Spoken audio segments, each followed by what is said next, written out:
Hello everyone, how are you all? I hope that you're doing super duper amazing. Myself Akhilesh Raghav, मैं आप लोगों को पढ़ाने वाला हूँ स्ट्रैटेजिक मैनेजमेंट। यह है 50 मार्क का सब्जेक्ट आपके सीए इंटरमीडिएट लेवल पर। ठीक है जी।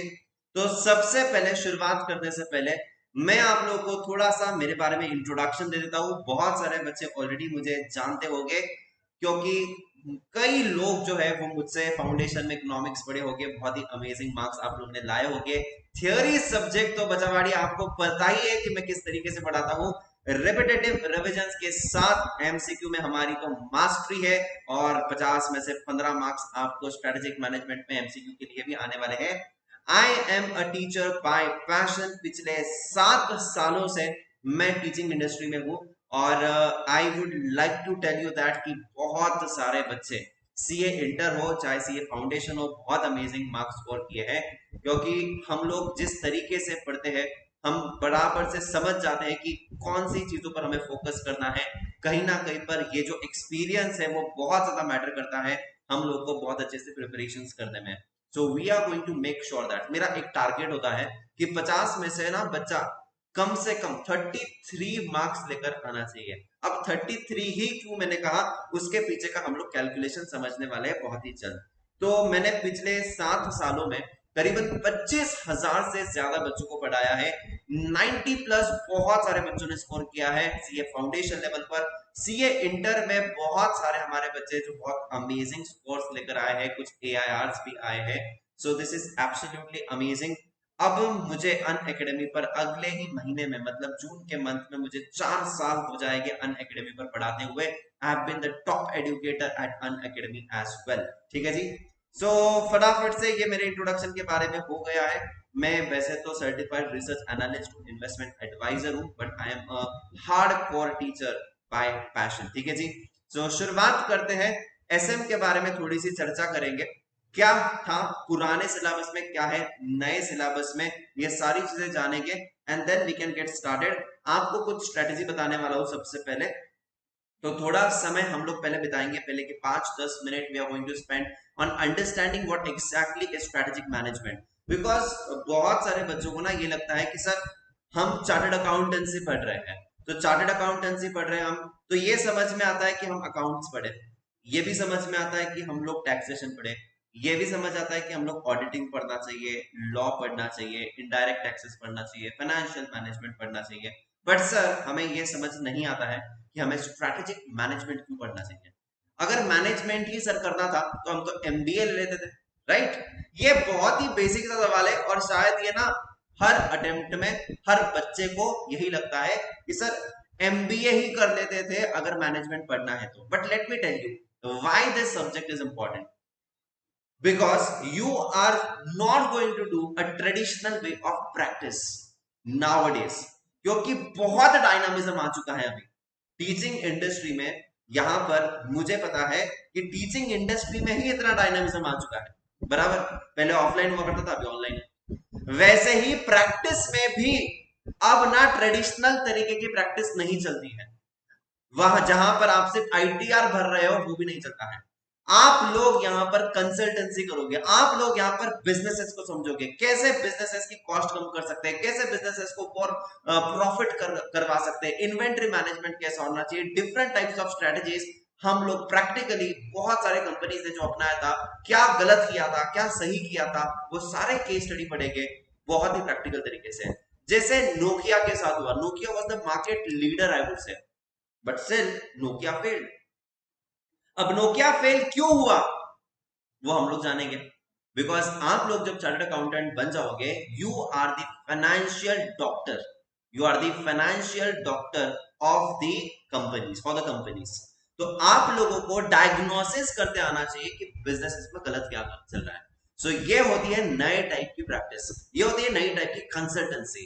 एंड जितना ज्यादा तुम फायदा करवा दोगे ना सामने वाले कंपनी पर, भाई साहब जो मुंह मांगे फीस मांगनी है मांग लो, जितना फीस मांगना है मांग लो, आपको कोई नहीं रोक सकता है।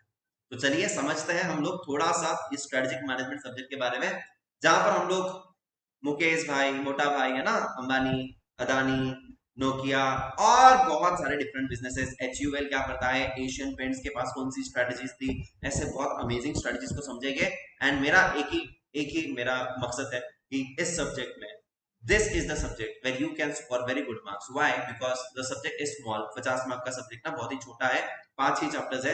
पहले पुराने सिलेबस में 8 चैप्टर्स हुआ करते थे, यहाँ पर बस 5 चैप्टर्स है।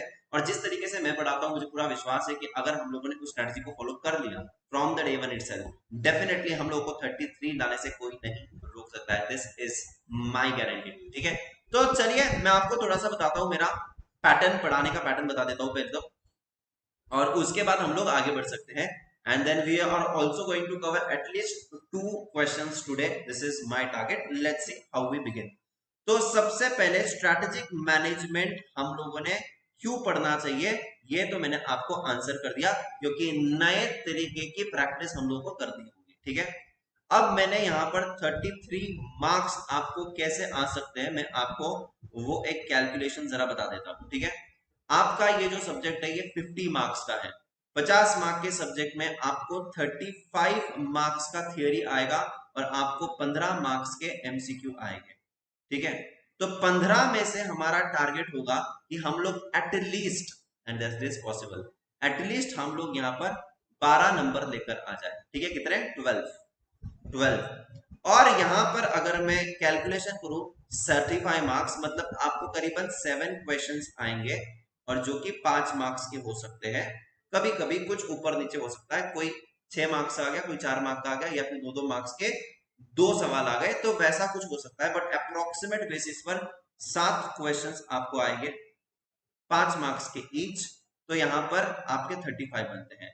लेट अस से दैट आप लोगों को इंस्टीट्यूट जो है 7 क्वेश्चंस के 5 में से 5 तो कभी मिलेंगे नहीं, बराबर? 5 में से 5 कभी नहीं मिलेंगे। लेट अस से दैट तुम कितना भी बढ़िया आंसर लिख लो तुम्हें नहीं मिलेंगे, लेकिन मैं इतना अज्यूम करता हूं कि अगर तुम लोग 3 नंबर भी लेकर आ गए, 3 मार्क्स, 7 क्वेश्चन इंटू 3 मार्क्स, तो आपका बनता है 21। और 21 प्लस अगर मैं 12 करता हूं तो आपका बन जाता है यहाँ पर 33 मार्क्स।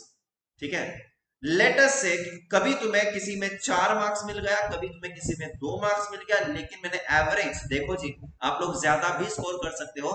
आपको लगता रहेगा सर 50 में से 33, सीए की एग्जाम है, सीए इंटरमीडिएट की एग्जाम है, आप कुछ भी बोले जा रहे हो। नहीं, बिल्कुल प्रैक्टिकल बता रहा हूं, ये जो 15 मार्क्स है, 15 में से 12 बिल्कुल पॉसिबल है। मैं यहाँ पर 7 क्वेश्चन में आपको ऐसे थोड़ी कह रहा हूं ना कि आपको 4.5 मिल जाएगा, आपको 4 मिल जाएगा, आपको 3.5 मिल जाएगा, ये भी नहीं कह रहा हूं। मैंने एक एवरेज आपको सिर्फ और सिर्फ 3 मार्क्स पता है आपका, फिर भी यहाँ पर 21 बनता है। 21 plus 12, 33 is the minimum target which I personally feel that it is possible. Why I feel that this is possible? देखो गाइस, ये जो सब्जेक्ट है ना, मुझे पता है कि थ्योरी सब्जेक्ट पर मेरी जो पकड़ है ना, जहां पर मैं आप लोगों को डे 1 से, आप लोग मेरे किसी भी पुराने स्टूडेंट से पूछ लेना, बड़ी बड़ी बातें नहीं बोल रहा हूं, प्रैक्टिकल बातें बोल रहा हूं। और जब आप लोग उनसे पूछोगे, मैं डेली का एक होमवर्क करवाता हूं, daily 1 question writing, daily 1 question writing मैं ये करवाता हूं from the day when I start the batch. कितना? Daily 1 question. और मैं बच्चों से यहां पर पहले ही दिन से, मेरा सिलेबस तो 45 डेज में कंप्लीट हो जाएगा, 1.5 महीने के अंदर मैं आपको करवा दूंगा, लेकिन मेरा यहां पर होता है 60 डेज प्लेज। 60 डेज प्लेज में मेरा बस, और है ऐसे बच्चे, मेरा बस एक ही बच्चों से रिक्वेस्ट होता है कि आप लोगों को कोई ज्यादा समय बिताना नहीं है, मेरे साथ 45 डेज 1.5 घंटा ईच आप लोग स्पेंड कीजिए, और मैं जो भी कह रहा हूं उसको फॉलो कीजिए। 60 डेज में यहां पर बच्चों से कहता हूं कि आप लोग बस एक एक क्वेश्चन लिखिए, यही मेरा होमवर्क है, दैट्स इट, और कुछ नहीं। क्लास कीजिए रेगुलरली, और उसके अलावा बस मेरी क्लास में बैठिए, क्योंकि मेरे क्लास में आज मैंने जो पढ़ाया दूसरे दिन रिवीजन होगा, कल मैंने जो पढ़ाया है 2 दिन पढ़ाया है, तीसरे दिन 2 दिन का रिवीजन होगा, फिर 7 दिन जो पढ़ाया है एक दिन बैठकर पूरा 7 दिन का रिवीजन कर लेंगे। सो मेरी क्लास में और क्या होता है मैं आपको बता देता हूं, रिपीटेटिव रिवीजन, रिवीजन नहीं, क्या होता है? Repetitive revision. सर इससे क्या होगा बेटा? थियोरी सब्जेक्ट है, और थियोरी सब्जेक्ट में एक ही चीज आपको आगे लेकर जा सकती है, वो होती है रिवीजन, नहीं रिपीटेटिव। जब आप एक ही चीज को बार बार बार बार बार बार करोगे तो डेफिनेटली इट इज पॉसिबल कि हम लोग उसे बहुत ज्यादा आप लोग क्या करें, उसको एकदम अच्छे से पूरा कर पाओ। इतना ही नहीं, इसके अलावा मैं आप लोगों की लेता हूं चैप्टर वाइज टेस्ट। ठीक है जी, चैप्टर वाइज टेस्ट आप लोगों की होने वाली है और इस चैप्टर वाइज टेस्ट के बाद, ठीक है जी, आप लोग करो अटेंड तो बहुत बढ़िया बात है, नहीं है तो बाद में पूरी कर देना। ठीक है, आप लोग कहोगे सर पॉसिबल नहीं होता है दिस एंड दैट एंड ये है वो, कोई बात नहीं। एंड लास्ट में सब कुछ खत्म होने के बाद होगा आपका MCQ प्रैक्टिस। ठीक है जी, MCQ प्रैक्टिस। अब देखिए यहां पर, वैसे तो मैं पढ़ाता जब भी हूं, आप लोगों ने अगर मुझसे पहले पढ़ा भी होगा, मैं हमेशा थियोरी में पढ़ाते पढ़ाते ना वहीं पर लिखता हूं, इस पर MCQ आ सकता है, MCQ मार्क कर दो, इस पर MCQ आ सकता है मार्क कर दो, इस पर MCQ आता है मार्क कर दो। तो दिस इज माई टेक्निक, जब भी मैं पढ़ाता हूं ना तो वहीं पर साइड में बहुत सारे MCQ को मार्क करवाता हूं। लेकिन अपार्ट फ्रॉम इट हम लोग सेपरेट MCQ प्रैक्टिस लास्ट में करेंगे। ठीक है, लास्ट में when everything is done with this. अब मुझे बताओ, अगर तुम 60 दिन तक रोज एक होमवर्क लिखते हो, रोज एक क्वेश्चन लिखते हो, तो क्या आप लोगों को यहाँ पर कहीं ना कहीं पर आपकी जो वोकैबुलरी वो इंक्रीज नहीं होगी? क्या आप लोग यहाँ पर आपके ओन वर्ड्स में आंसर लिखे कोई प्रॉब्लम नहीं है, लेकिन ओन वर्ड्स में आंसर लिखते लिखते क्या आप लोगों की टेक्निकल लैंग्वेज इंप्रोवाइज नहीं होगी जो आपको आंसर में लिखनी चाहिए? डेफिनेटली होगी। क्या होता है ना, बहुत सारे बच्चे इस सब्जेक्ट को इग्नोर करते हैं just because it is a small subject, it's quite easy subject, थोड़ा सा BST जैसा है जो 12th में पढ़ा था, थोड़ा सा OCM जैसा है जो 12th में पढ़ा था, everything said and done fine, but उसी के कारण बच्चा क्या करता है, इस सब्जेक्ट को इग्नोर करता है। एंड माय क्वेश्चन इज कि हम लोग इस सब्जेक्ट में जब स्कोर कर सकते हैं, why are you ignoring this subject? Very simple, मेरा स्टार्टिंग से एक ही मकसद रहा है कि देखो भाई, हमारा ना कोई ऐसा सारा सब्जेक्ट कोई बहुत इजी नहीं है। डिफिकल्ट सब्जेक्ट में हम लोग इतना ज्यादा पढ़ाई कर रहे हैं, इजी सब्जेक्ट में जब हमें खुद होकर मार्क्स मिलने वाले हैं, why are we losing on this? A very simple question, a very simple approach. मैं ऑलवेज बिलीव करता हूँ ना कि जो हमारे स्कूल में हमको जब पढ़ाया जाता था, तो हम लोग बस स्कूल में क्या फॉलो करते पता है? हम लोग स्कूल में बस एक ही चीज फॉलो करते थे कि हम लोग रेगुलरली जो टीचर ने बोला है वो पढ़ते जाते थे, हम लोग रेगुलरली होमवर्क करते थे। कहीं ना कहीं पर जब हम लोग बड़े हो जाते हैं, हमारा approach towards the studies altogether different हो जाता है and we start taking things very casually.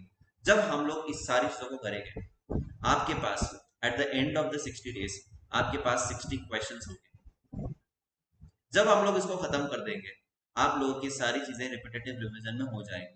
जो बच्चा पूरा पोर्शन खत्म होने के बाद 3 महीने के बाद जब खोलता है, तब उसको कुछ याद नहीं आता है। ट्रस्ट मी गाइस, अगर भूल भी जाओगे ना, जब आप बुक खोलोगे तो आपको सारी चीजें रिवाइज होगी। क्यों? आपको याद आएगी, रिकॉल होगी। क्यों? बिकॉज आप लोगों ने राइटिंग प्रैक्टिस करी थी और आप लोगों ने रिपीटेटिव रिवीजन को अटेंड किया था। जब आप लोग टेस्ट दोगे तो आपको पता चलेगा कि आप कितने वाहियात तरीके से लिख रहे हो या कितना अच्छा तरीके से लिख रहे हो। आपकी प्रैक्टिस हो जाएगी वोकैबुलरी, टेक्निकल वर्ड्स की। और लास्ट में जब MCQ प्रैक्टिस करोगे, तो यहाँ पर मैंने आपको 12 बोला है, आप यहाँ पर 13 भी ला सकते हो, 14 भी ला सकते हो, 15 भी ला सकते हो। लेकिन मैं फिर भी यहाँ पर पकड़ता हूँ कि चलो ठीक है, let's not be that optimistic. ठीक है, 15 में से 12 आ जाए, फाइन। सो गाइस, बहुत ही सिंपल तरीका है जो कि हम लोग रेगुलरली फॉलो करते हैं। बहुत सारे लोग सिर्फ पढ़ाकर पोर्शन सिलेबस खत्म कर आगे बढ़ जाते हैं। मैं बिलीव करता हूँ कि यार डेली पढ़ना है। हम कोई ऐसे बहुत 30 मार खान नहीं है कि बस पूरा पढ़ा दिया, एग्जाम के पहले थोड़े दिन पहले रिवीजन शुरू कर दिया, सब कुछ याद हो जाएगा, सब कुछ लिखते आ जाएगा। In theory subject it is absolutely not possible कि हमें सारी चीजें एकदम अच्छे से याद रहेंगी। तो मेरा पढ़ाने का तरीका कुछ इस तरीके से है। रही बात थियरी सब्जेक्ट्स की, आई मेक श्योर दैट की थियरी बहुत ज्यादा बोरिंग ना हो जाए, बहुत ज्यादा नींद नहीं आनी चाहिए। सो आई मेक श्योर दैट कि मैं बहुत सारे आपको एग्जाम्पल्स दे दूं। ठीक है जी, जैसे कि मैं बहुत सारे एग्जाम्पल देता हूँ आप लोग को, एक उदाहरण के बेसिस पर, है ना, आपको एक बहुत ही सिंपल सा एग्जाम्पल हम लोग देते हैं। अब जैसे कि हमारा जियो जब आया था मार्केट में, ठीक है, जियो जब मार्केट में आया था, ठीक है, तो इसने क्या किया था? जियो ने बहुत अच्छे से मार्केट को समझा था, मोटा भाई ने बहुत अच्छे से मार्केट को समझा था। उन्होंने यहां पर देखा कि इंडिया में लोगों को मुफ्त की चीजें बहुत पसंद है, इंडिया में लोगों को फ्री की चीजें बहुत ज्यादा पसंद है। अगर वो खर्चा मार्केटिंग पर करता था और अगर उसके बाद उसका बिजनेस खराब हो सकता था क्योंकि नेटवर्क में प्रॉब्लम आ रहे थे। और पे करने के बाद अगर कोई चीजों में प्रॉब्लम आता है तो वहां पर इंडियन कस्टमर जो है ना वो बहुत ही दुखी होता है और वो उसकी सर्विसेज शायद कभी भी आगे नहीं देगा।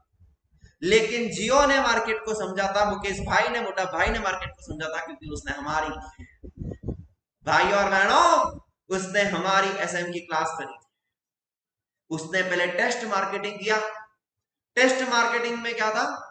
टेस्ट मार्केटिंग का मतलब होता है, टेस्ट मार्केटिंग का मतलब होता है कि जहां पर उसने जो भी प्रॉब्लम्स थे उस प्रॉब्लम्स को समझा। और हमारे इंडियन वाले तो तुम्हें पता ही है कैसे होते हैं, किसी की बुराई करनी हो तो कभी पीछे नहीं हटते हैं।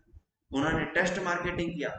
जब लोग कॉल कर रहे थे फोन कट हो रहा था, बार बार कट हो रहा था, लेकिन हमारे इंडिया वाले क्या ही तो फर्क पड़ता है, दोबारा लगा लेंगे, हमारे पास तो समय ही समय है, राइट।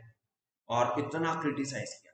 मुकेश भाई ने यहां पर सारी उन प्रॉब्लम्स को सॉल्व कर दिया। 3 महीने फ्री दिया, उसके बाद 3 महीने फ्री दिया, उसके बाद 3 महीने फ्री दिया। तो क्या हुआ? उसके बाद उसने सारी प्रॉब्लम्स को सुलझा दिया। और जो वो प्राइस पॉइंट पर आए थे, वो प्राइस पॉइंट उन्होंने इतना कम रखा कि जहां पर सारे लोगों ने, जिसने सोचा था कि हम लोग जियो का सिम तो सिर्फ फ्री में यूज करेंगे बाद में फेंक देंगे, उन्होंने उनकी सर्विसेज को लिया, उन्होंने उनकी सर्विसेज को कंटिन्यू किया और उन्होंने मार्केट में मेजर प्लेयर्स को खत्म कर दिया। डियोपोली काइंड ऑफ सिचुएशन हो चुका था। आइडिया और वोडाफोन जो अलग अलग थे वो साथ में मिलकर काम कर रहे थे। बाद में उन्होंने सोचा कि चलो साथ में आते हैं। तो यहां पर मैं आपको एक कॉस्ट लीडरशिप का कॉन्सेप्ट समझाऊंगा जब मैं पढ़ाऊंगा, मैं तो डेमो दे रहा हूं। यहां पर मैं आपको, ये दो कंपनी जब साथ में मिलकर काम कर रही है, ये एक्सपेंशन कर रही है, वोडाफोन आइडिया दोनों के नाम साथ में लग रहे हैं तो इसको मर्जर कहेंगे।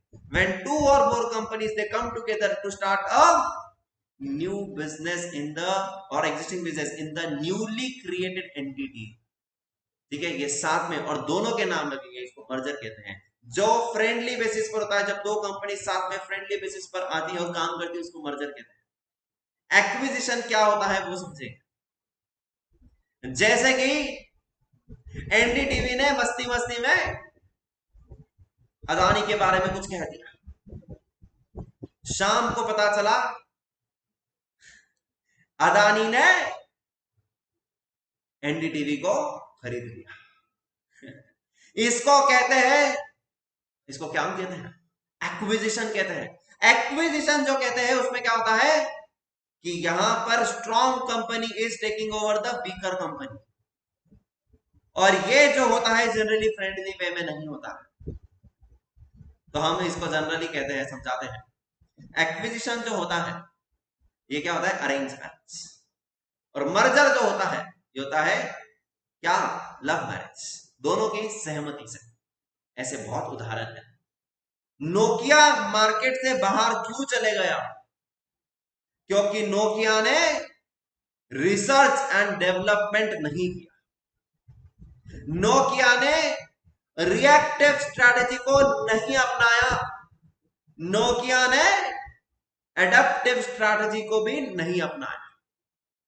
हमने जैसे सोचा है हम वैसा ही करेंगे।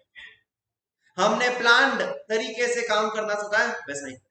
हमें पूरे अपने क्वालिटी पर भरोसा है वैसा ही। लेकिन the things don't work actually in the same way as always। जो तुम प्लान कर रहे हो उसको प्रोएक्टिव स्ट्रेटजी कहते हैं, लेकिन प्रोएक्टिव स्ट्रेटजी का ऑलवेज सही होती है? The answer is no. आप लोगों को रिएक्टिव स्ट्रेटजी, जैसे जैसे मार्केट बदल रहा है, लोगों की एक्सपेक्टेशंस चेंज हो रही है, वैसे आपको भी चेंज होना पड़ेगा। वैसे आपको भी चेंज होना पड़ेगा और आपको रिएक्टिव स्ट्रेटजी को अपनाना होगा। आपको इंटेंडेड स्ट्रेटजी को छोड़कर आपको यहाँ पर एडेप्टिव स्ट्रेटजी को अपनाना होगा। तो आपको सवाल आएगा कि स्ट्रेटजीज जनरली कैसे होनी चाहिए? Strategies is a blend of proactive as well as reactive. Proactive रहना बहुत अच्छी बात है, बिकॉज जो प्रॉब्लम्स आने वाले हैं वो प्रॉब्लम्स आपको पहले ही पता होंगे, आप उसको मिटिगेट कर पाओगे, इसको आप ज्यादा से ज्यादा रिटर्न आप लोगों को आएगा। लेकिन एट द सेम टाइम जब भी मार्केट सिचुएशन चेंज होगी, कंपटीशन शायद चेंज होगा, गवर्नमेंट की पॉलिसीज अगर चेंज होगी, तो आप लोगों को भी उसके हिसाब से चेंज होना पड़ेगा। इसमें रिएक्शन स्ट्रेटजीज। सो गाइस, ये जो है, ये हम लोग सारी चीजें कैसे करेंगे, प्रैक्टिकल एग्जांपल्स को समझ कर करेंगे।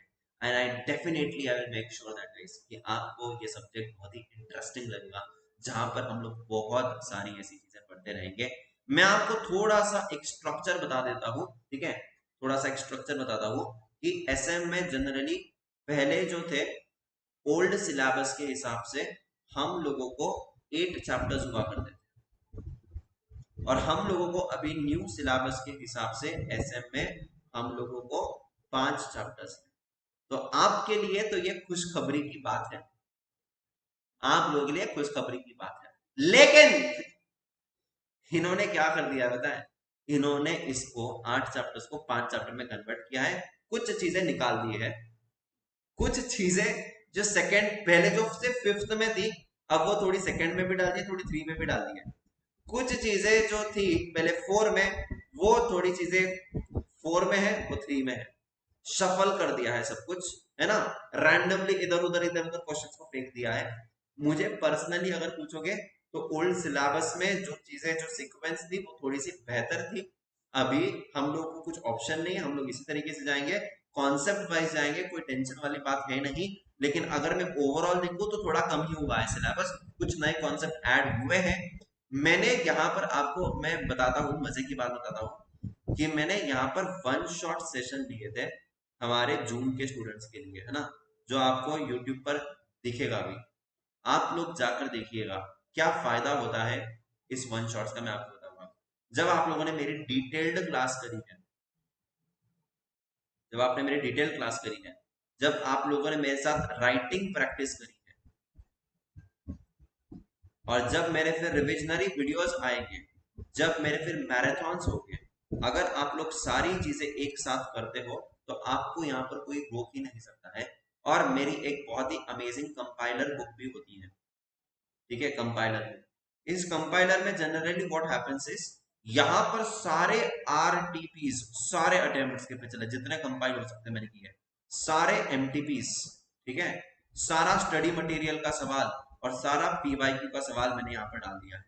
अब समझो यहाँ पर क्वेश्चन नंबर 5 में करवा रहा हूं, इसके आगे लिखा होगा कि कौन से साल की आरटीपी है, कौन से साल में ये सवाल आया था, कौन से साल के एमटीपी में ये सवाल आया था। तो आपको अगर लगता है कि ये इतनी बार आया है तो आप लोग उसको ज्यादा वेटेज दे सकते हैं।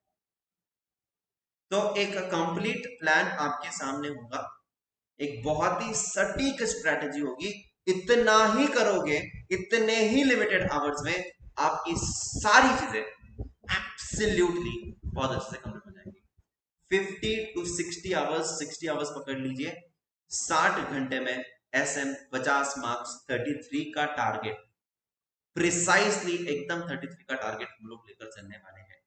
अगर तुम यहां पर एसएम के सब्जेक्ट में 33 लाते हो, आपको एफएम के सब्जेक्ट में बस कितने लाने हैं पास होने के लिए, 7 मार्क्स आपको लाने हैं पास होने के लिए। बट डेफिनेटली 7 तो तुम लाओगे नहीं, एटलीस्ट मैं पकड़ू 20 मार्क्स तो लाओगे 50 में से, तो आपके हो जाएंगे यहाँ पर 53।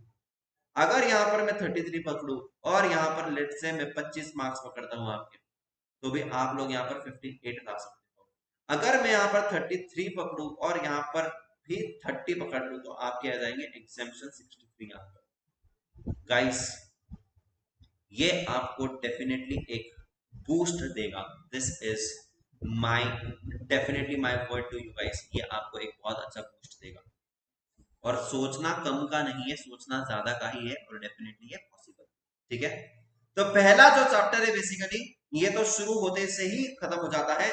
आज हम लोग ज्यादा नहीं यहाँ पर डिटेल्ड में जाएंगे, बट हम लोग सबसे पहले एक सवाल देखेंगे। देखो, ट्रेडिशनल अप्रोच से थोड़ा मैं पढ़ाता नहीं हूं, मैं यहाँ पर ना बहुत ही सटीक, बहुत ही जो कहते हैं ना exam oriented, and not just reading from the book, but एक exam oriented approach and conceptual clarity के साथ। मेरी सीक्वेंस थोड़ी सी ना मॉड्यूल से चेंज हो जाती है, लेकिन कवर सब कुछ करेंगे। क्या होता है ना, स्टार्टिंग में अगर तुम जाओगे यहाँ पर तो इंट्रोडक्शन दिया जाएगा, स्ट्रेटेजी के बारे में बताएगा, मैनेजमेंट के बारे में बताएगा, ठीक है। बहुत सारा इसमें 2-3 पेज आएगा और बहुत सारे टीचर्स भी इसको 2-3 पेज को घुमाते रहते हैं, बट इसका कुछ फायदा होता नहीं है। एक स्ट्रेटेजी का डेफिनेशन करेंगे, एक मैनेजमेंट का डेफिनेशन करेंगे और वही आपको याद रखना है। उसके अलावा डायरेक्टली सबसे पहले जो एक इंपॉर्टेंट सवाल होता है वो मैं आपसे करवाता हूं हमेशा, जो कि है what are the benefits of strategic management. What are the benefits of strategic management. तो उसके पहले मैं आपको बताता हूं क्या होती है स्ट्रेटेजी। क्या होती है स्ट्रेटेजी, ठीक है जी। यस, ये होती है यहां पर स्ट्रेटेजिक मैनेजमेंट का मतलब क्या होता है, इन्वॉल्व डेवलपिंग अ कंपनीज विजन। हम लोग हमारी कंपनी का एक विजन देखेंगे कि हमें कहां पर जाना है। हम लोग यहां पर वहां पर जाने के लिए हमें एनवायरनमेंट का पूरा स्कैनिंग करना होगा कि मार्केट में क्या चल रहा है, मार्केट में कौन सा प्रोडक्ट चल रहा है, मार्केट में अच्छा ये वाली चीज नहीं करनी है, अब ये ट्रेंडिंग नहीं है, कौन से प्राइस पॉइंट पर है, कितना कंपटीशन है, तो उसको क्या कहते हैं, स्कैनिंग कहते हैं। और वो स्कैनिंग जो होती है एनवायरनमेंट की वो होती है एक्सटर्नल, मतलब बाहर क्या चल रहा है, और एक होती है इंटरनल, मतलब मेरे क्या स्ट्रेंथ है और मेरे क्या वीकनेस है। तो स्ट्रेटेजिक मैनेजमेंट का मतलब क्या होता है कि मुझे क्या करना है, मेरी स्ट्रेंथ वीकनेसेस क्या है, बाहर क्या अपॉर्चुनिटीज और थ्रेट्स है, बाहर मैं कौन से बिजनेस में जा सकता हूं या क्या मुझे थ्रेट है, और ये सब कुछ देखने के बाद मैं एक स्ट्रैटेजी को बनाता हूं, फिर मैं उसको इंप्लीमेंट करता हूं, फिर मैं उसको चेक करूंगा एंड मैं उसको कंट्रोल करूंगा।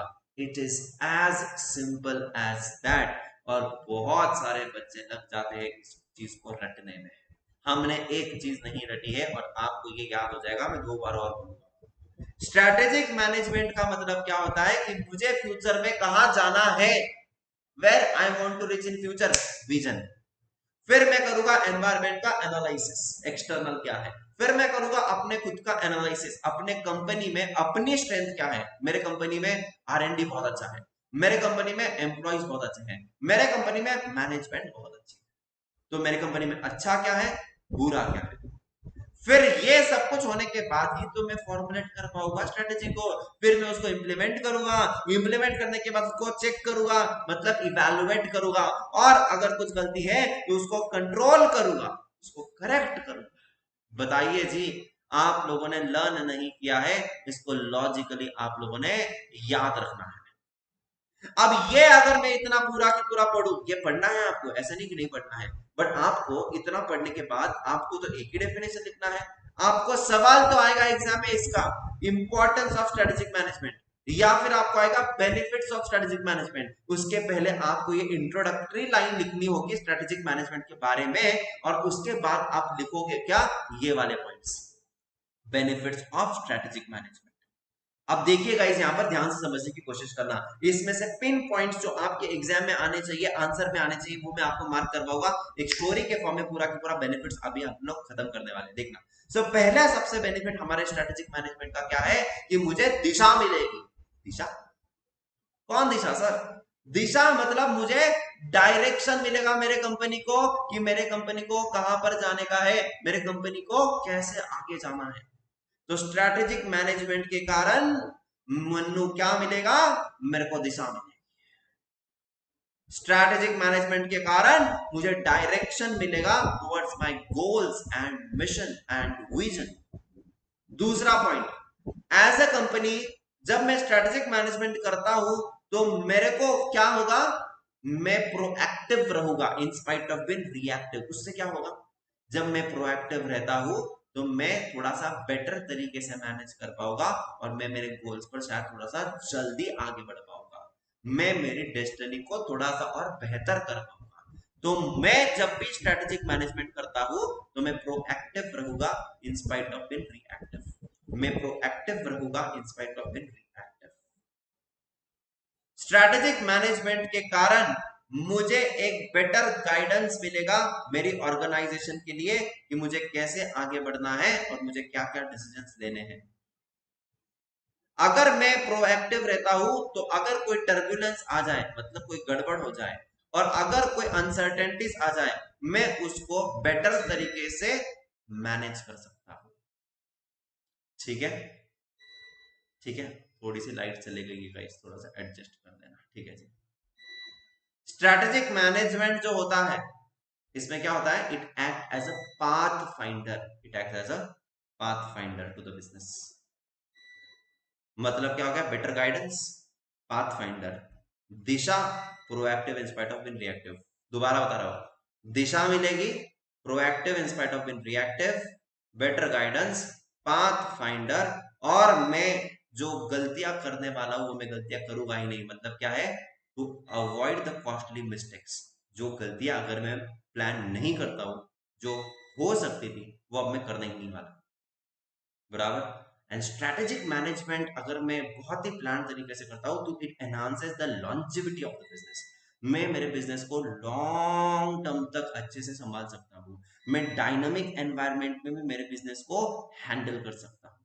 और स्ट्रेटेजिक मैनेजमेंट अगर हम लोग करते हैं तो वी विल डेवलप हमारी कंपनी की एक और कॉम्पिटेंसी एरियाज जो किसी के पास भी नहीं है, और जिससे मेरे को एक कॉम्पिटेटिव एज मिलेगा, एक कॉम्पिटेटिव एडवांटेज मिलेगा।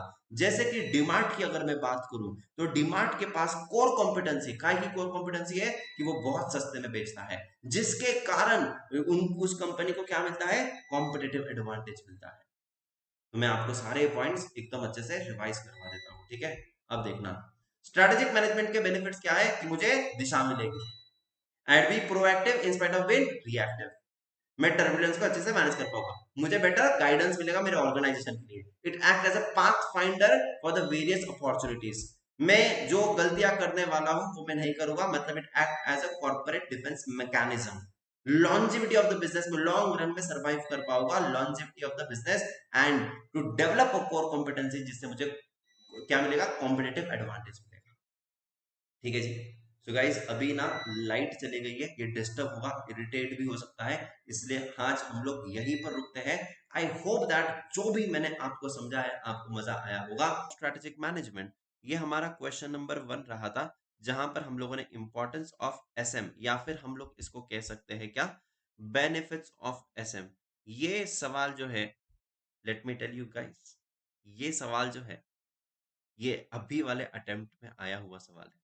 अभी के अटेम्प्ट में आया हुआ सवाल था ये, लेटेस्ट अटेम्प्ट जो हुआ है अभी, है ना, मई वाला अटेम्प्ट जो हुआ है अभी, इस अटेम्प्ट में ये सवाल आया था बेनिफिट्स ऑफ एसएम का। बहुत सारी लंबी चौड़ी केस स्टडी दी थी, उसमें एक और चीज पूछी थी, और उसके बाद नीचे लिखा गया था benefits of SM.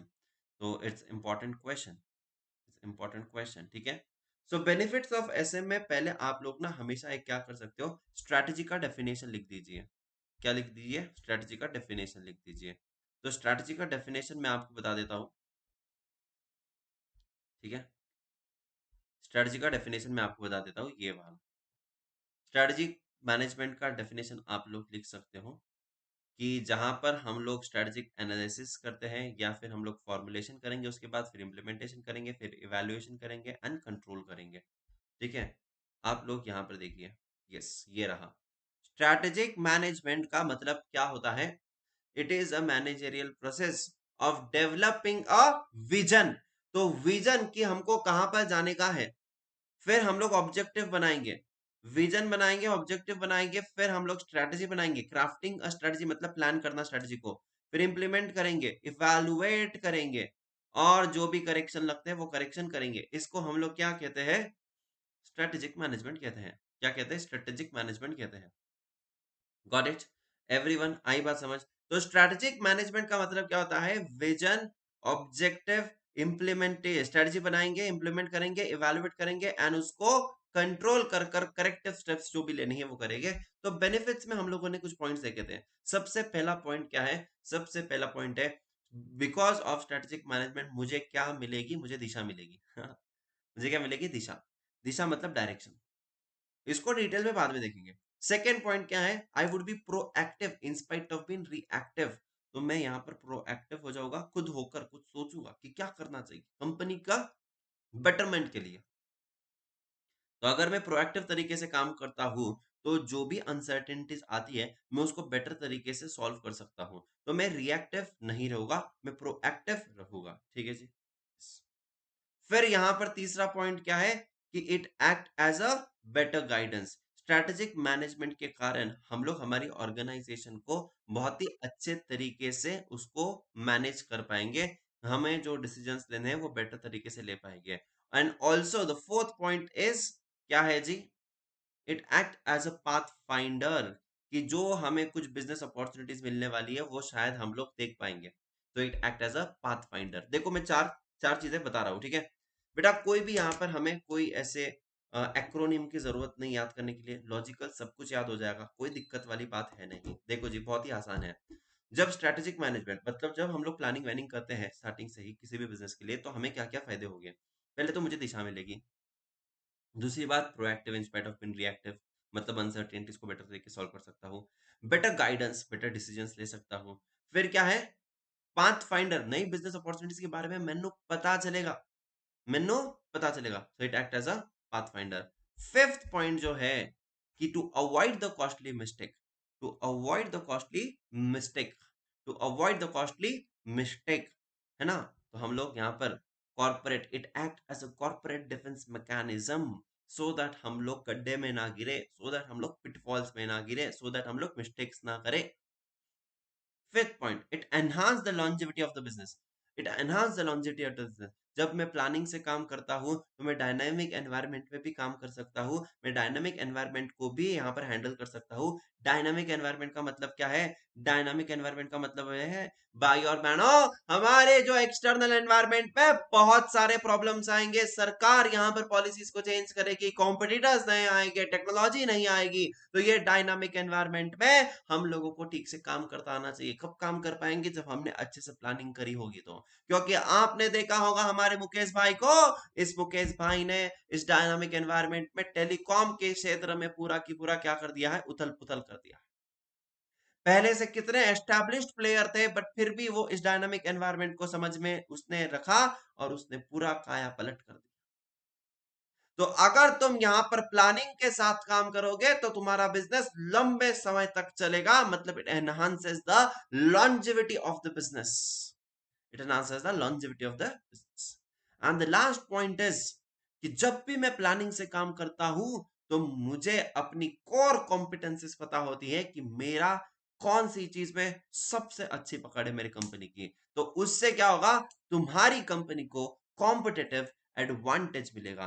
So I can develop certain core competencies और उसके कारण मुझे कॉम्पिटेटिव एडवांटेज मिलेगा। बहुत ही आसान पॉइंट्स है जी, कोई दिक्कत वाली बात नहीं है। आपको दोबारा सारे पॉइंट्स बताते हैं, बहुत ही शानदार पॉइंट्स है। तो सबसे पहले मुझे दिशा मिलेगी, दिशा, दिशा पटनी नहीं बेटा, दिशा, I am talking about direction.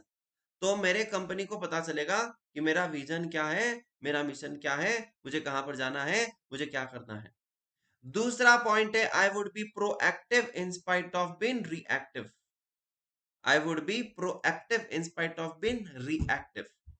तीसरा पॉइंट है कि it act as a better guidance, it act as a better guidance, मैं मेरे कंपनी के डिसीजंस थोड़े से बेहतर तरीके से ले सकता हूं। फोर्थ पॉइंट है कि it act as a path finder, मुझे नई बिजनेस अपॉर्चुनिटीज मार्केट में पता चल जाएगी। फिफ्थ पॉइंट है to avoid the costly mistakes, to it act as a better corporate defence mechanism, better corporate defence mechanism, so that हम लोग pitfalls में नहीं गिरेंगे, हम लोग मिस्टेक्स नहीं करेंगे। It enhances the longevity of the business and we would be able to, हम लोग डायनामिक एनवायरनमेंट में भी, चैलेंजिंग टाइम्स में भी अच्छे से कामकाज कर पाए। And to develop certain core competencies so that we can gain competitive advantage. खत्म खत्म खत्म खत्म। आई बात समझ एवरीवन? देखिए जी कि आपके सामने कुछ इस तरीके से इन्होंने बना कर दिया है। आप लोगों को एग्जाम में ऐसे सर कुछ ड्रॉ करना है क्या? ऐसे नहीं ड्रॉ करना है, आप लोग may be in the form of tree diagram जो होते थे ना बचपन में, ट्री डायग्राम। तो ऐसे बेनिफिट्स ऑफ एसएम, तो ऐसे ऐसे ऐसे ऐसे ऐसे ऐसे ऐसे, है ना। यहाँ पर लिख सकते हो, है ना, यहाँ पर लिख सकते हो कि मुझे क्या मिलेगी, दिशा मिलेगी, है ना, तो डायरेक्शन। फिर आप लोग यहाँ पे लिख सकते हो। तो ये क्या होता है, ये एक इंप्रेशन क्रिएट करता है सामने वाले पर कि हाँ इसको तो सारे पॉइंट्स पता है। अब मैं इसको आपको तुरंत क्वेश्चन दिखा देता हूँ। इस पर इंस्टीट्यूट ने सवाल भी पूछे हैं और ये एग्जाम में आए हुए सवाल भी हैं, आए हुए सवाल भी हैं, मैं आपको बताता हूँ।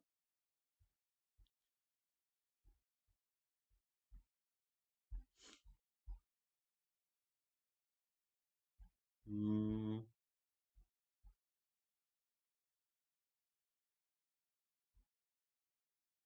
ये रहा जी, डिस्क्रिप्टिव क्वेश्चन है। एक second. What is strategic management, देखो जी, what is strategic management and what are the benefits accrue by the following strategic approach to managing. मैंने क्या आपको बताया था, पहले एक डेफिनेशन याद होना चाहिए, फिर मैंने क्या बताया था, बेनिफिट्स के सारे पॉइंट्स लिख देने हैं। देखते हैं किस तरीके से इन्होंने आंसर लिखा है। भाइयों और बहनों, आपके सामने देख सकते हैं आप लोग। स्ट्रेटेजिक मैनेजमेंट का मतलब क्या होता है कि हम लोग यहाँ पर विजन, स्ट्रेटेजिक विजन के साथ फिर हम लोग ऑब्जेक्टिव बनाएंगे, फिर हम लोग क्राफ्ट करेंगे स्ट्रेटजी को, फिर उसको इंप्लीमेंट करेंगे, इवेलुएट करेंगे, और अगर उसमें कोई करेक्शंस करना है तो करेक्शन भी करेंगे। तो आपसे हमने कहा था कि आपको एक याद रहना चाहिए डेफिनेशन, फिर बाद में अगर ये आपने नहीं भी लिखा तो चल सकता है, लेकिन आपको डेफिनेशन याद होना चाहिए, मतलब चाहिए, मतलब चाहिए। फिर आप लोग आ सकते हो डायरेक्टली यहाँ पर बेनिफिट्स पर। फिर बेनिफिट्स में देखिए बालक, देखिए बालक, यहाँ पर इन्होंने लिखा है proactive in spite of being reactive, वो वाला पॉइंट आ गया। फिर देखो जी, इन्होंने यहाँ पर बताया है it act as a better guidance वाला पॉइंट आ चुका है, बेटर गाइडेंस वाला पॉइंट आ चुका है। फिर आप लोग देख सकते हो यहाँ पर पाथ फाइंडर वाला भी पॉइंट आ चुका है, पाथ फाइंडर वाला भी पॉइंट आ चुका है। फिर यहाँ पर इन्होंने बताया corporate defence mechanism to avoid the costly mistake वाला पॉइंट आ चुका है, ठीक है। और इन्होंने कहा है लास्ट वाला पॉइंट कौन सा, core competencies and competitive advantage. दो पॉइंट इन्होंने लिखे नहीं है। अकॉर्डिंग टू द कितने मार्क्स का आने वाला है उतने हम लोग पॉइंट्स लिख देंगे। तो 7 पॉइंट में से 5 पॉइंट तो इन्होंने लिख ही दिए हैं, तो 5 पॉइंट भी लिखते तो भी इट इज फाइन, क्या absolutely it is fine. 4 mark का सवाल आएगा, एक डेफिनेशन लिखोगे, है ना, और 5 पॉइंट लिख दोगे, it is more than sufficient. अगर आपको याद आता है तो आप बिंदास लिखिए, सारे के सारे पॉइंट लिखिए। अगर आपको पता है आपका पेपर कंप्लीट हो सकता है तो बिंदास लिखिए, थोड़ा सा एक्सप्लेनेशन को कम कर दीजिए, पॉइंट ज्यादा कर दीजिए, कोई दिक्कत वाली बात नहीं है जी, ठीक है। Got it. I hope that this is absolutely easy, बहुत ही अमेजिंग है, बहुत ही सही है। तो देखिए बेटा बाड़ी, यहाँ पर देखिए, पहले हमने स्ट्रेटेजिक मैनेजमेंट का डेफिनेशन लिख दिया है, फिर आप बेनिफिट्स पे लिख सकते हो। हमें मिलेगी दिशा, proactive in spite of being reactive, it act as a better guidance, pathfinder, avoid the costly mistakes, longevity of the business, it enhances the longevity of the business and develop a core competencies। तो देखिए बेटा, अब क्या करते हैं ना, मैं आपको बताता हूँ नोट्स कैसे बनाते हैं। देखो दिस क्लास में आपको यहाँ पर सिर्फ और सिर्फ हमारा एम पोर्शन खत्म करना नहीं होता है, हमारा काम होता है शॉर्ट में चीजों को नोट डाउन करना। जब भी हम लोग शॉर्ट में चीजों को नोट डाउन करते हैं ना बेटा, उसका फायदा रिविजन्स के लिए बहुत ज्यादा सही होता है। सो बेनिफिट्स ऑफ एसएम में अगर यहाँ पे लिखूं, you should be able to note down the points. पहला पॉइंट है दिशा, दिशा माने डायरेक्शन, तो आप लोग बस इतना ही लिखो, आप बाकी चीज आपको समझ में आएगी बाद में, है ना।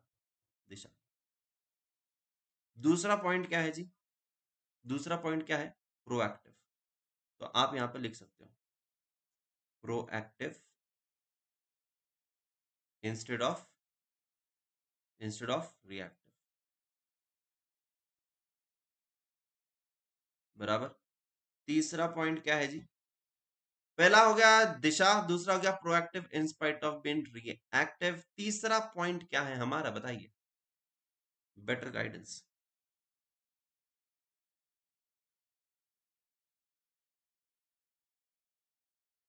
फोर्थ पॉइंट क्या है जी, फोर्थ पॉइंट क्या है जी, path finder, it act as a path finder. Fifth point क्या है जी, fifth point avoid costly mistake, avoid costly mistake. Then हमारा सिक्स पॉइंट क्या है जी, six point avoid costly mistake के बाद क्या है,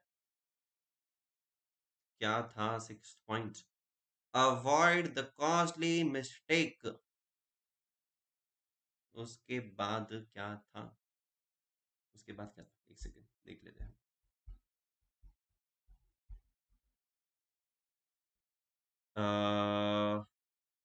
avoid costly mistake, longevity of the business, the longevity of the business, longevity of the business, it enhance the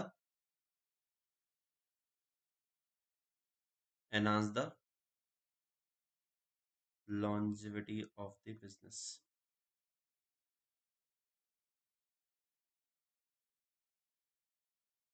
and 7th point क्या था? Core competency, to develop core competency, develop core competency. Core competency develop होगा मतलब क्या है? To gain the competitive advantage, to gain competitive advantage, competitive advantage, advantage. तो guys यहां पर देखिए कुछ इस तरीके से आपको ये सारी चीज याद रखनी है। डायरेक्शन मतलब मैं सिर्फ उसके आगे, ये अपने को पॉइंटर्स याद रखने हैं एग्जाम में लिखने के लिए। अब डायरेक्शन दिशा में तुम लोग क्या लिखोगे?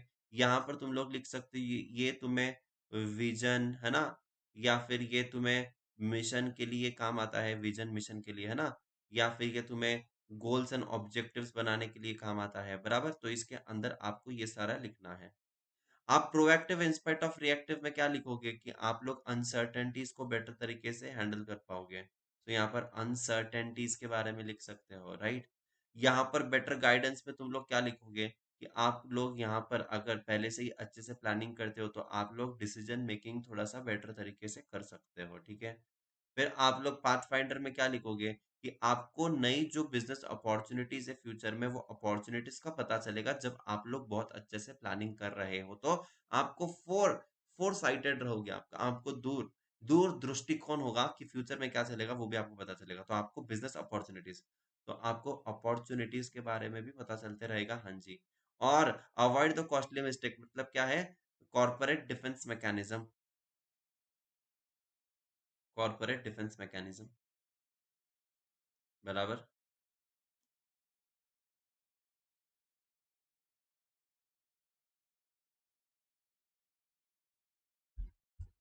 corporate defense mechanism and enhance the longevity of the business मतलब ये क्या है? You can survive in the long run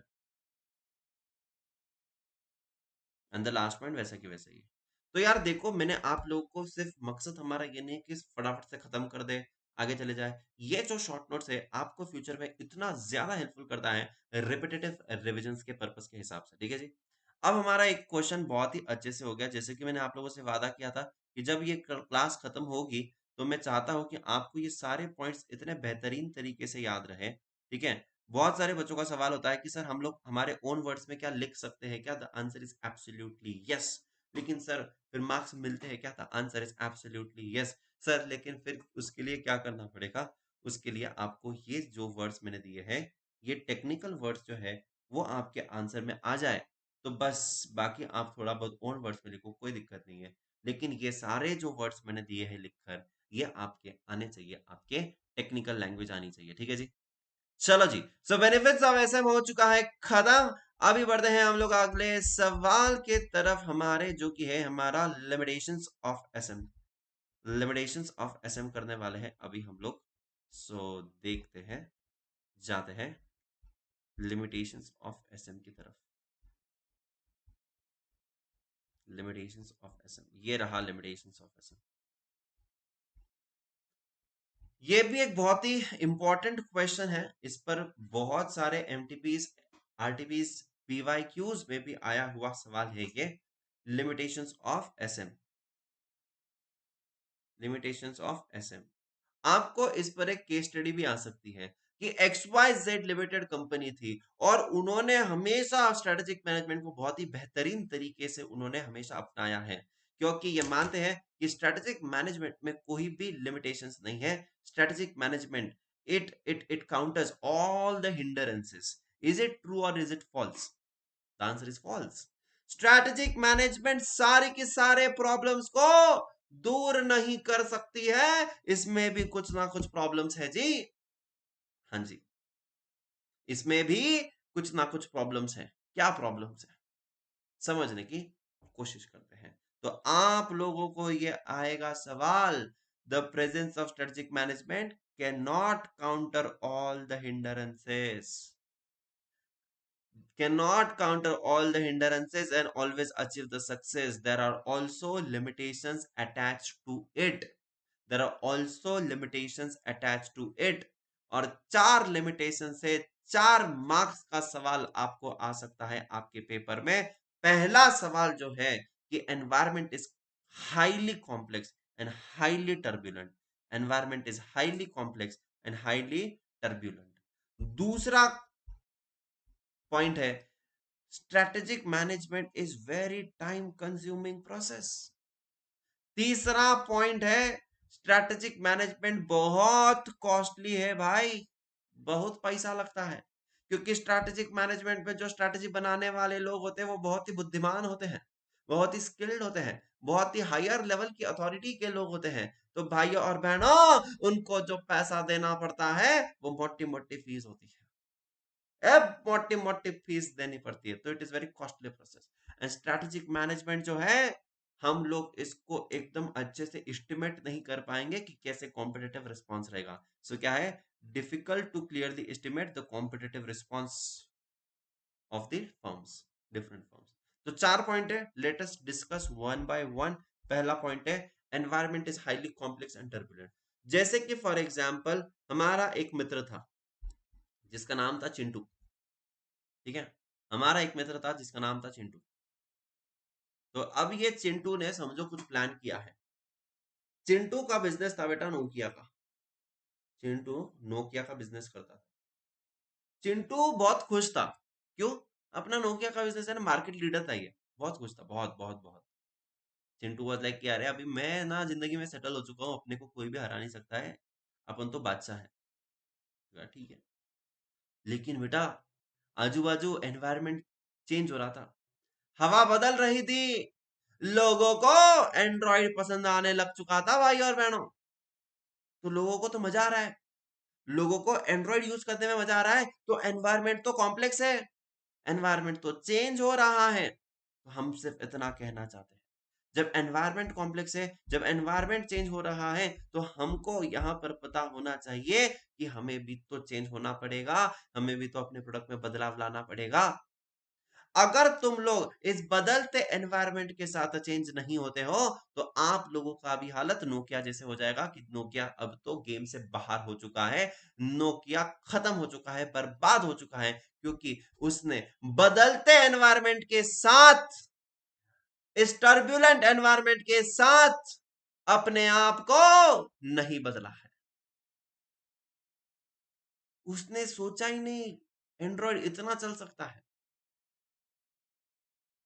तो यहां पर हम क्या कहना चाहते हैं, एनवायरनमेंट बहुत कॉम्प्लेक्स है, जिसको समझना मुश्किल ही नहीं नामुमकिन है।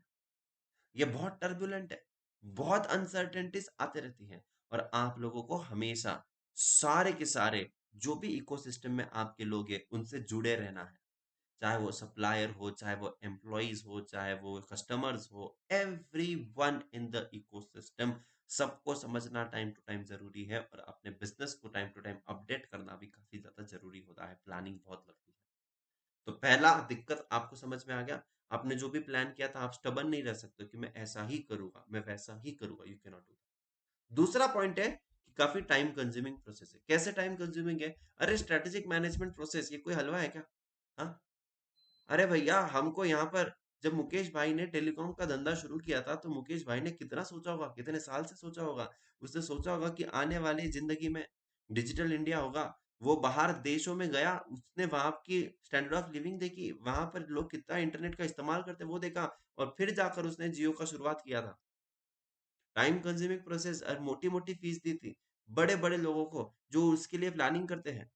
तो यहाँ पर क्या है, बहुत ज्यादा टाइम कंज्यूमिंग प्रोसेस है। कितने इंडिया में कितना पॉपुलेशन है, कितने लोगों के पास मोबाइल फोन है, कितने लोग इंटरनेट यूज करते हैं, कितने लोग फ्यूचर में यूज कर सकते हैं, है ना। तो ऐसे दुनिया भर की प्लानिंग करनी पड़ती है। क्या लोगों के पास सच में इतना पैसा है? क्या लोग उसके लिए इतना पैसा देंगे? हमको अप्रोप्रिएट क्या प्राइस रखनी चाहिए? तो यहाँ पर हम लोग बातें कर रहे हैं किसकी? टाइम जो रिक्वायर्ड होता है स्ट्रेटेजी बनाने के लिए, ये लंबा समय लगता है हमको। क्या लगता है जी? लंबा समय लगता है। तो strategic management is a time consuming process. Strategic management is a time consuming process. और फिर क्या है जी? बहुत ही कॉस्टली प्रोसेस है। हाँ जी, क्योंकि यहाँ पर जो इन्वॉल्व होते हैं वो एक्सपर्ट्स होते हैं, और एक्सपर्ट्स को ज्यादा ज्यादा फीस देनी पड़ती है। They are very costly resources, very costly resources. बहुत मोटी मात्रा में इनको फीस देनी पड़ेगी, बहुत मोटी मात्रा में इनको फीस देनी पड़ेगी। Are you getting this everyone? Are you getting this everyone? फिर आता है जी क्या है कि अगर अगर मुझे एनवायरनमेंट को एस्टिमेट करना है कि यार मैंने अगर ये प्लान लेकर आ गया तो क्या डेफिनेटली वैसा की वैसा ही रिजल्ट आएगा, उतना ही सेल होगा, उतना ही प्रॉफिट होगा, उतनी ही कॉस्ट लगेगी? Answer is no.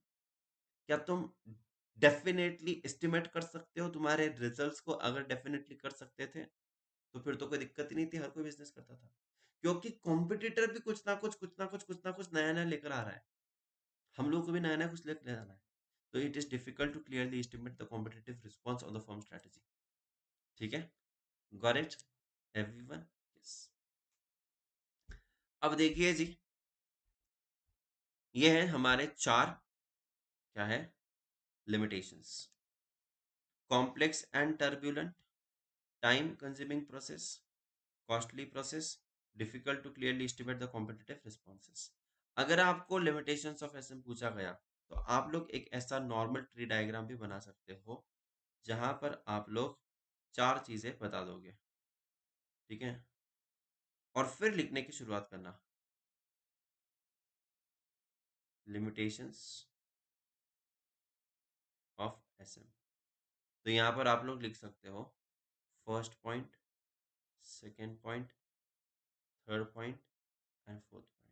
फिर आप यहाँ पर फर्स्ट पॉइंट को एक्सप्लेन करना, सेकेंड पॉइंट को एक्सप्लेन करना, थर्ड पॉइंट को एक्सप्लेन करना, फोर्थ पॉइंट को एक्सप्लेन करना। This is what you can write. ये ड्रॉ मत करना भाई एग्जाम में, अदरवाइज बच्चा ये ड्रॉ भी कर आएगा। ये ड्रॉ मत करना भाई, ऐसे आप लोग प्रेजेंट कर सकते हैं, ऐसे आप लोग लिख सकते हो। देखते हैं फटाफट एक और सवाल इस पर्टिकुलर चीज पर। एक सवाल देख लेते हैं कि किस तरीके से इंस्टीट्यूट आपको सवाल पूछ सकती है। जब हम लोग तुरंत क्वेश्चन देख लेते हैं तो क्या होता है बेटा? मजा आता है, समझ में आता है कि किस तरीके से ये हमें सवाल पूछ सकते हैं। ये देखिए तीसरा सवाल है, Ramesh Sharma has 15 stores selling consumer durables in Delhi region. Four of these stores were opened in last 3 years. He believes the managing strategically and enjoyed the significant sales of refrigerator, televisions, washing machine, air conditioner, and like till 4 years back. With the shift to the purchase of the online stores, the sales of his stores came down to about 70% in last 4 years. Oh my god. Analyze the position of Ramesh Sharma in light of the limitations of strategic management. बेटा असली सवाल तो यहाँ पर है। मैं हमेशा आपको कहता हूँ ये जो होता है ना बेटा, ये इमोशनल स्टोरी बनाते हैं। बेचारा रमेश शर्मा बर्बाद हो गया है ना, पिछले 3 सालों से 70% का उसका सेल नीचे गिर गया है ना। ये सारे इमोशनल ड्रामा है। इस इमोशनल ड्रामा को पढ़ना तो पड़ेगा, लेकिन असली क्वेश्चन तुमको हमेशा ऐसे बड़े बड़े क्वेश्चंस में लास्ट की 3-4 लाइन में मिल जाता है सवाल। असली सवाल जो है ना बेटा, लास्ट की 3-4 लाइन में आपको मिल जाता है। तो मैं हमेशा स्टूडेंट्स को एक ट्रिक बताता हूँ, बेटा if you don't want to waste your time, हमेशा पहले लास्ट की 2-3 लाइन पढ़ लो, फिर बाद में पूरा पढ़ो। फिर इससे बाद में पूरा पढ़ने का, लेकिन पहले लास्ट की 2-3 लाइन पढ़ लो, उसमें से तुम्हें समझ में आ जाएगा कि इसके बारे में सवाल कह रहे हैं, है ना। तुरंत समझ में आ जाएगा, एकदम एकदम अच्छे से। चलिए अभी लिमिटेशंस देखते हैं किस तरीके से इन्होंने लिखा है। Ramesh Sharma is facing declining sales on the account of the large scale shift of the customers to online stores. While he is using the tools for strategic management, they cannot counter all the hindrances and always achieve the success. हमेशा हमेशा हमेशा वो लोग सारी की सारी चीजें बेहतर तरीके से नहीं कर सकते। There are always some limitations that are attached to it. पहला लिमिटेशन क्या है, highly complex and turbulent, environment बहुत ही कॉम्प्लेक्स एंड टर्बुलेंट है। दूसरा क्या है, it is difficult to predict how things will shape in future, मतलब क्या है, difficult to clearly estimate the competitive responses, competitive responses. Fourth point, third point क्या है, it is a time consuming process and it is a costly process. तो यहाँ पर आ गया कॉस्टली, यहाँ पर आ गया timely, time consuming,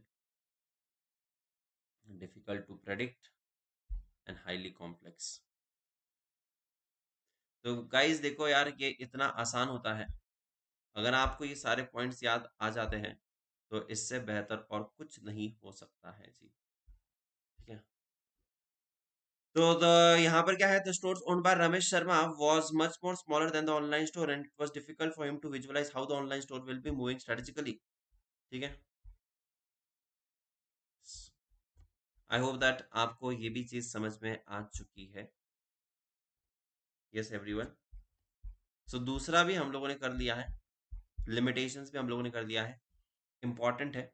benefits and limitations दोनों भी इंपॉर्टेंट है, क्योंकि आपके सब्जेक्ट का नाम है स्ट्रेटेजिक मैनेजमेंट, और अगर आपको स्ट्रेटेजिक मैनेजमेंट के बारे में ही नहीं पता है तो मतलब क्या ही आपको पता है। ठीक है, मतलब आपको क्या ही पता है।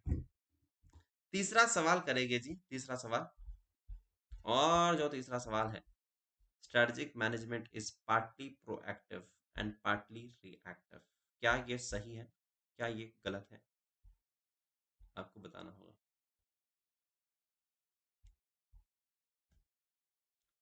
ये देखो, a company's actual strategy is partly planned and it is partly reactive। मैं आपको यहां पर समझाने की कोशिश करूंगा। देखो जी, एक कंपनी है अपनी एबीसी लिमिटेड, मुझे बताओ जब भी आप लोग धंधा करते हो तो क्या आप लोग प्लानिंग करते हो क्या?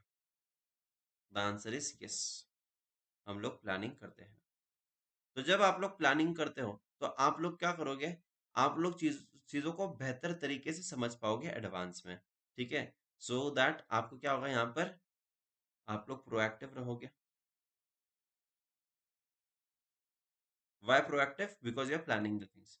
तो प्रोएक्टिव रहने के फायदे क्या है, जो भी डिफिकल्टीज आने वाली रहेगी, ठीक है, वो आप लोग को पहले से पता रहेगी, सो दैट अगेन तुम लोग यहाँ पर डिसीजन मेकिंग बेहतर तरीके से कर पाओगे।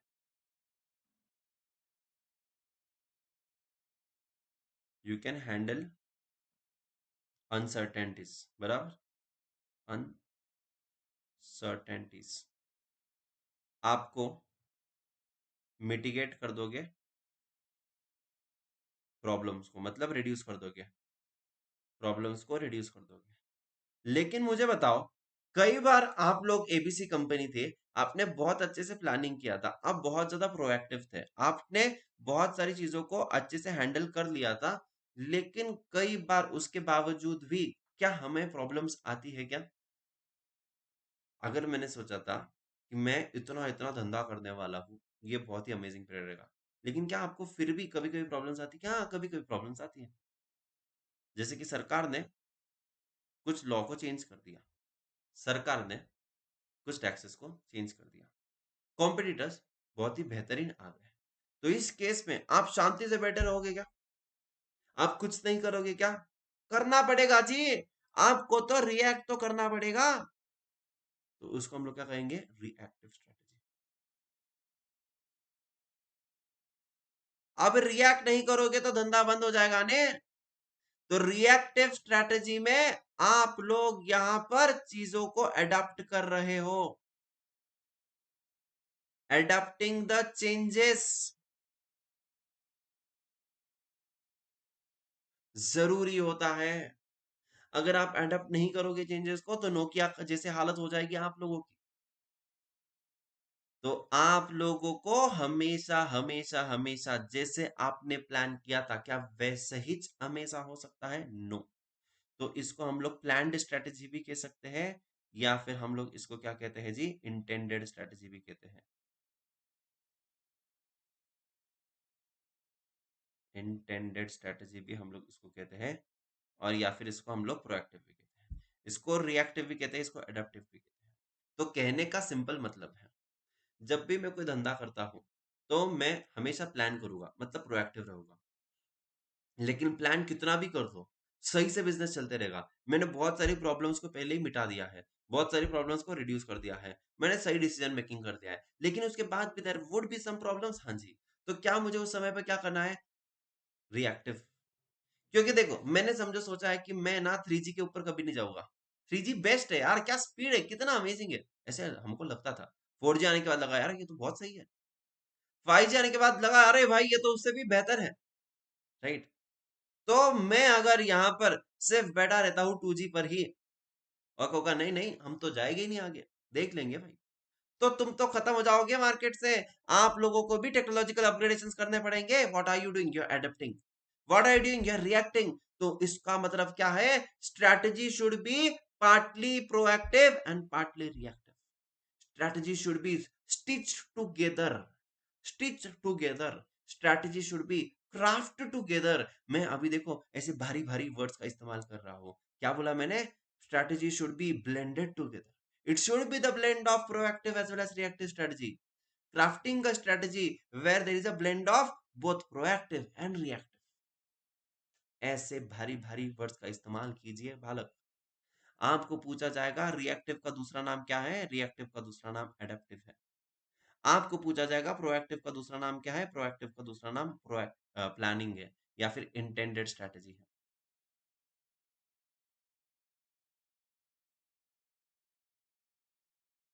Got it everyone? आई बात समझ? क्या आपको समझ में आ रहा है? देखिए अब यहाँ पर